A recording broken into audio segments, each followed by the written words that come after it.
Okay, Maelyn Jarmon, congratulations. You just won The Voice season 16 What? with Did you know that? What?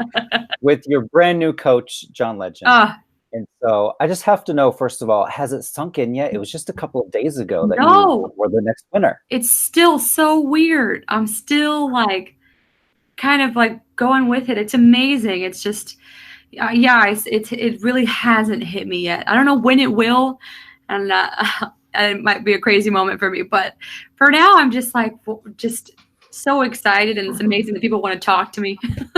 Like, cool. Well, even before you won, you made a little history on The Voice. You became the first member of Team John Legend. So when you went into the blind auditions, were you kind of gunning for him? You got a four-chair turn, so you had your choice. So was it a game plan going in to choose him, or did you decide on the spot? So before I went there, honestly, I was like, any chair turn is going to be amazing. But I said to myself, if John turns, he's the one I want, and that's because he is. I've just respected him as an artist for so long, and I felt like I really understood him because he's a storyteller, and that's very much how I approach music. And he's done so much in the music industry, and obviously he's an EGOT, and I want to do so much, and I really felt like we would work really well together. And I also love the idea that he was fresh to it, and he was excited, and it was kind of us learning things together. And I'd actually watched an interview with him before I came to audition about him saying that he was just really excited to mentor new artists, which that's, you want that to, it makes it more exciting when the coach is excited about it. And you did get a four-chair turn. Do you have any advice for upcoming contestants, because season 17 is coming soon, about what kind of songs should they choose for their blind auditions? I would say always choose songs that mean something to you, that you emotionally connect with. People love honesty, and the whole point of music is connection, and reliving like human experiences and making people feel less alone. And it's all about that connection. And I think for me, my biggest thing that I kept telling myself before I auditioned was, don't try to be impressive, try to make an impression. And stick to who you are, and be honest. And you don't need to do all the bells and whistles if that's not something that you love to do. What people want to hear is you being confident in yourself and doing what you do very well. And multiple coaches throughout the season had commented that they thought you were the best singer on the show this season, which is a great compliment. And you touched on this briefly in one of your sort of intro packages, that being partially deaf has actually changed the way you sing, or you think it helps how you sing. Could you explain a bit further about how that works? Yeah. To people that might find that surprising. Yeah, absolutely. So, I mean, that happened when I was very young. I was 2 years old when I lost my hearing in my right ear. So I was so young that I adjusted throughout my life, and I had a lot of time to adjust to it. But the thing about it is that the only time it's ever affected me negatively is like everyday life, like talking to people and hearing people. That can be an issue, or I have to like move them to one side. That's the only time that it really felt like a disability, because with music, it's all about vibrations. And I can hear even like the softest music because of like the vibration. I can pick up a key based on where that vibration sits instead of like frequencies. And for me, I think it's kind of like, I mean, I don't know what it's actually like for people, but I always see artists plug one ear to like hear themselves and like harmonize. And I guess it's kind of like always having that for me. And the way it helped me in the show was, when I first started working with in-ears, that was my first time working with in-ears, was on the show. And that was a little bit of a challenge because it's just so different.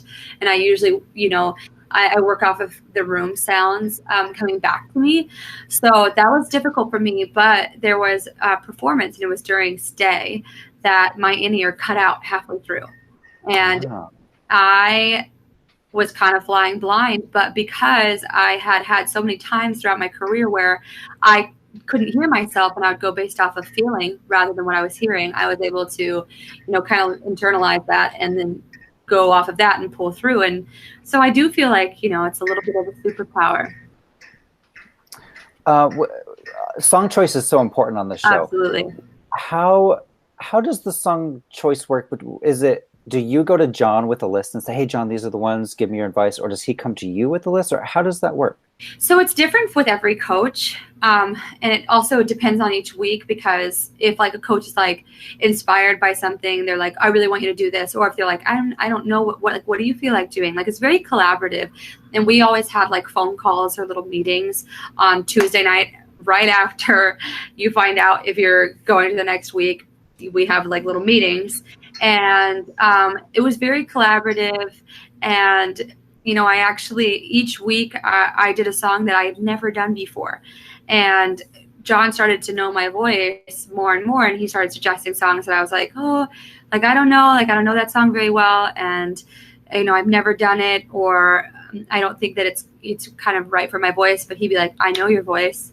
I know you can do it. And to him, for him to have that kind of faith in me was like crazy validating. And then, I love challenges. I love to like rise to the occasion and challenge myself and see what I'm made of. So yeah, he was a huge part of song selection. And I don't know how the other coaches work, but I know that he is very hands-on about that.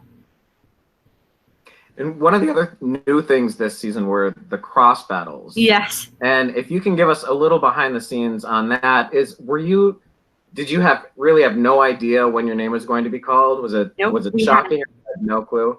Had no clue when we would be called. And it was really scary. And it was one of those things that the show had never done it before. So everyone was like, we don't know how this is going to go down. With usually, the crew has some sort of idea of how something is going to play out. But this was so new for everyone. So there was not a lot of information. The coaches, even Adam and Blake, who have been there forever, they were like, this is messing with me. Like, they were like, I don't know how to handle this. And it was a huge cut too. And most every other season you have a little more time to prepare for a live show. And, we went into a live show very quickly, and it's a very different feeling than the pre-taped things that happen, like the blind auditions and the battles. And even though you only get one chance for everything, it's still just there's a different kind of feeling that happens. And that was, I think, that was one of the hardest rounds for everyone, just because it was such a huge cut to go from, 32 down to 24. And it was crazy. That was a hard week. And once the live final started, the Twitter save came in where people would have to do their Save Me songs. You were never in the bottoms, but I'm curious to know what would your Save Me song have been? My Save Me song, because we had to practice them, was it was kind of like a play off of Casey Musgrave's version of the Brooks and Dunn song, Neon Moon. Mm-hmm. So just something a little different, had a little more movement, and, kind of playing to like, I have Texas roots, so I got a little country in me, and you can hear a little bit of twang in my voice sometimes. And I love to sing different genres, so that would be my little in my back pocket kind of song. And we see on the show from week to week, they sort of show like this initial read through sort of the song you've chosen, and then a stage rehearsal. Yeah. What's the rest of that whole week like? Oh my God. I mean, what's going on? It's crazy, and it gets more intense each week. But like the regular week was, you get your song on Tuesday night, then Wednesday you rehearse it with your coach, and then you have dry blocking, and then you have stage rehearsals, and then you have Apple Music recording, and then you have then you have like another stage rehearsal on Saturday or Sunday, and then you have the show.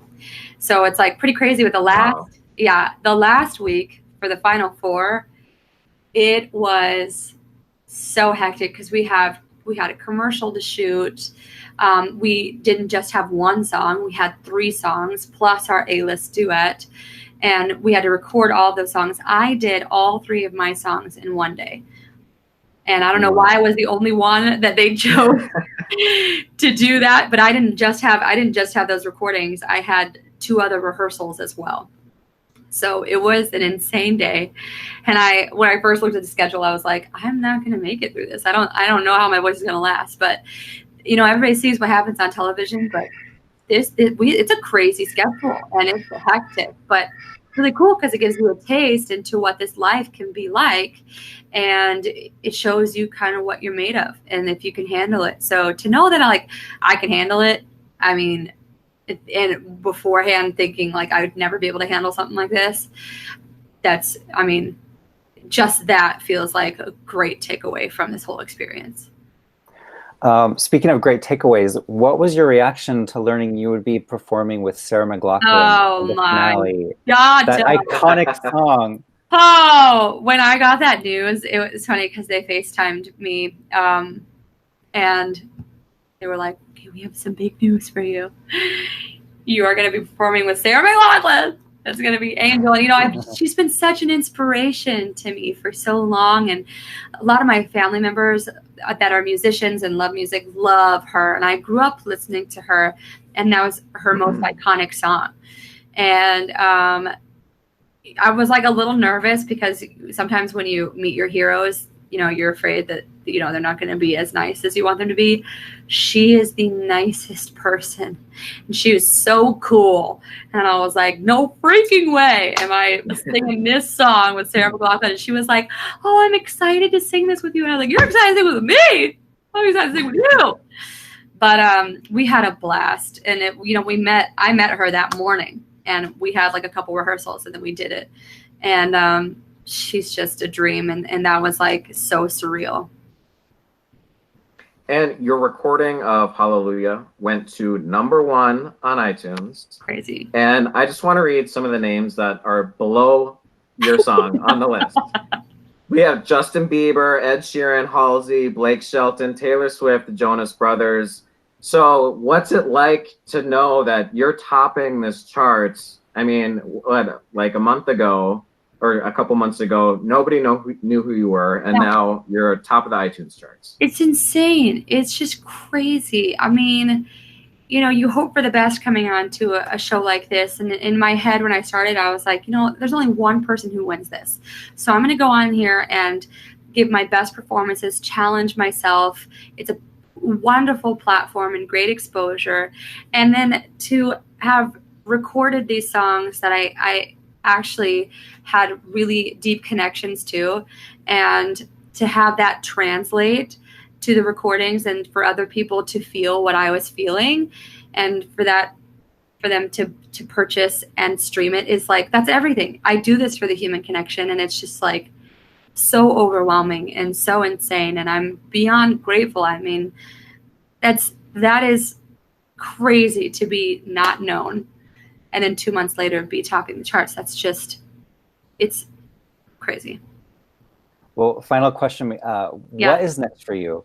And it's like a 2-part question. Would you come back as like a mentor or like as a special advisor, we've seen other winners do that recently?